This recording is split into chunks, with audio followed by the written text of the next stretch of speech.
I'm John Firouzi. I'm the manager of the Mobility and Planning Division in Arvada Public Works. We're here tonight on September 6th, 2023, to provide the results of our analysis related to the short-term analysis that we've done. We're also working on a long-term project analysis. We're going to be talking to people about various items that we've analyzed so far, as well as providing information on emergency preparedness when it comes to communication, when it comes to go bags, when it comes to evacuation, emergency responder type of efforts. We're also going to talk a little bit about our CWPP coordination with the fire department and our coordination with the Leyden Metro District Board on a number of projects that are happening within the Leyden Metro District. So we have over here our roadway capacity board. It speaks to essentially some capacity analysis related to existing transportation infrastructure. This is State Highway 72 Indiana, West 82nd Avenue, Quaker Street, and State Highway 93, which are the access roads to all the Leyden Ranch and Leyden Rock access points, the egress, ingress type of roadways. And with that, we have a 20-minute, a 40-minute, and a 60-minute analysis showing that if we have one car per household during evacuation, that we could evacuate the entire neighborhood with all the household numbers there within 20 minutes. If folks were to take 3 vehicles, it would take 40 minutes to evacuate the neighborhood. If they would take more than 3 vehicles, it would take 60 minutes to evacuate the neighborhood. The goal being that as part of the modeling to essentially identify what we're doing related to our capacity analysis, but also in terms of response to the timeline when it comes to an evacuation. And then on top of that, let me interrupt just a second. Can you talk about, and that's best case scenario, right? That's Highway 93 being open. That's with using all 3 or 2 lanes heading out. Talk a little about that. Each board does show a best case scenario and worst case scenario.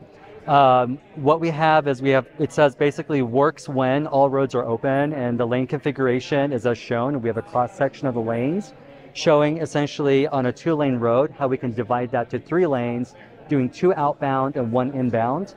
And then on top of that, we've got arrows identifying all the different pods within the neighborhood, evacuating using each one of the access points in and out of the neighborhood. It fails when 2 out of the 3 of those roadways are impacted in these scenarios. So we're also speaking to those items of when it fails as part of the capacity analysis.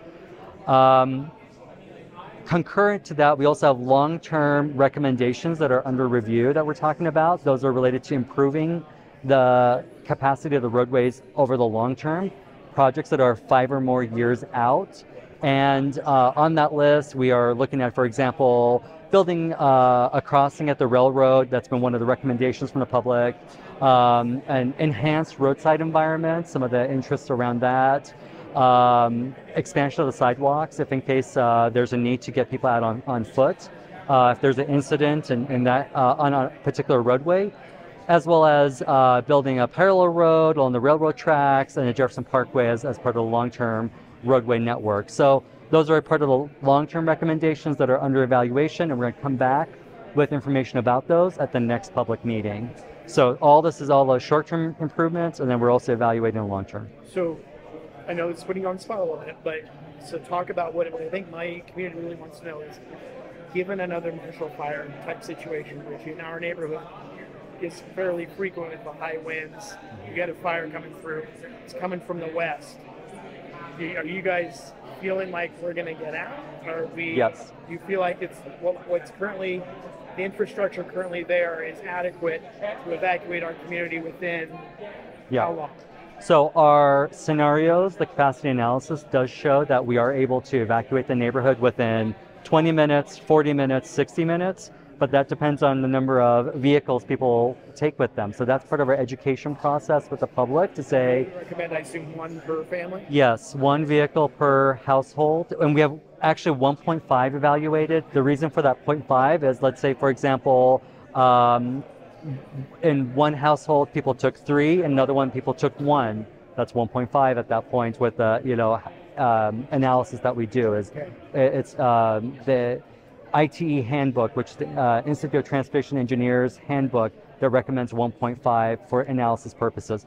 But we did want to screen that to say, well, if people are taking multiple vehicles, what would that scenario look like? And that's why we've added 3 vehicles per household and 3.5 vehicles per household to then see what these roadways in the existing condition, how they would perform. We could still evacuate, but it would take longer, is essentially what the conclusion is. And what about things like if there's a roadblock, somebody breaks down, there's an accident, has that been taken into account as well?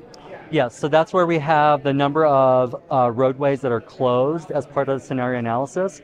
If we have, for example, out of the 3 roads, 2 that are open and 1 isn't, that still works. But if 2 out of the 3 are blocked for some reason, then the 1 wouldn't work. That's why we're looking at the long-term recommendations in addition to the short-term recommendations.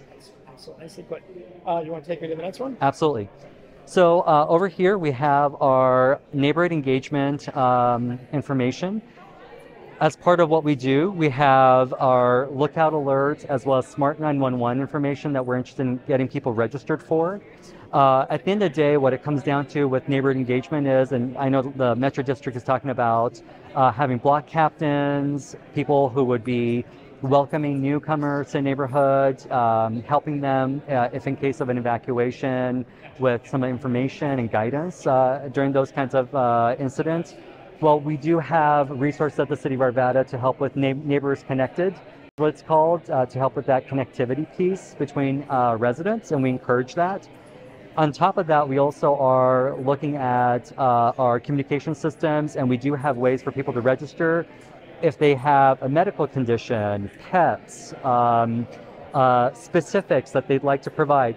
Smart 911 lets you put up your profile and your family members' profiles and put your circumstances in so that when 911 is being called and dispatchers are being sent to an incident, essentially the folks there are able to, the first responders are able to assess the situation a lot better because they have intelligence, they have information about the household. So we encourage residents to sign up for lookout alerts, to get the red flag notices, to get the information firsthand about pre-evacuation and other kinds of notifications. And then Smart 911, if in case first responders need to go in and they would need to have information about the type of needs, accessibility or otherwise, related to residents.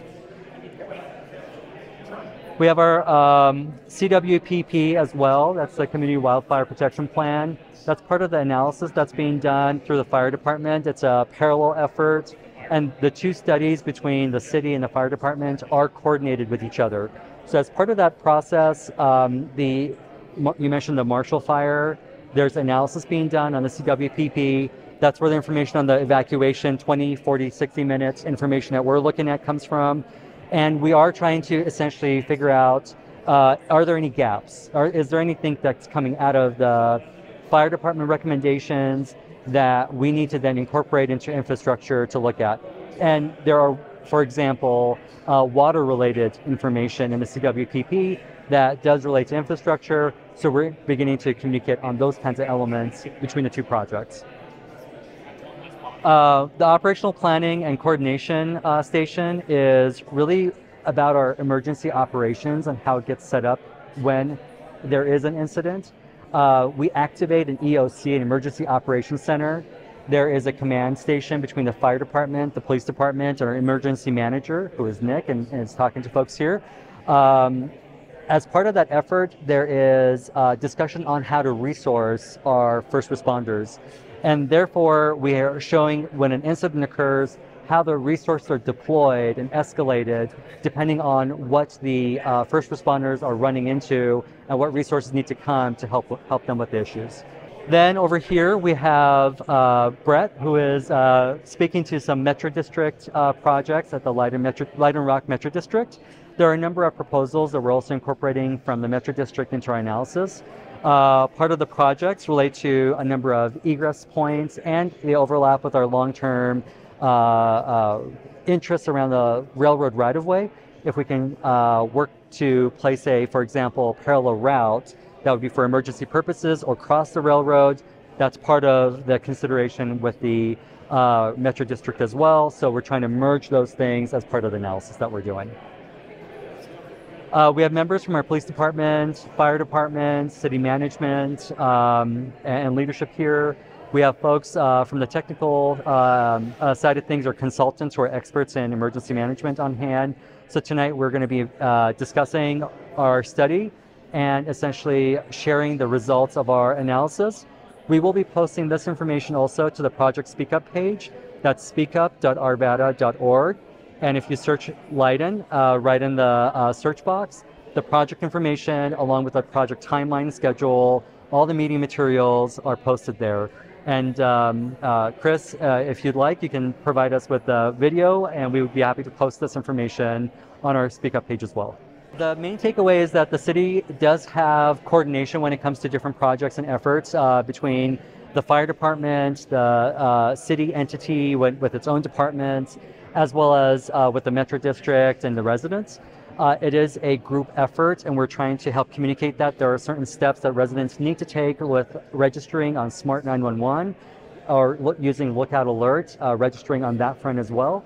And then when it comes to roadway capacity and some of the concerns that we've been hearing, we're responding back with our analysis. So far, our analysis is showing that if we can communicate how to evacuate with the residents, and there is that understanding of if there's an emergency, we have to evacuate with fewer cars, that's going to help us with the most extreme case.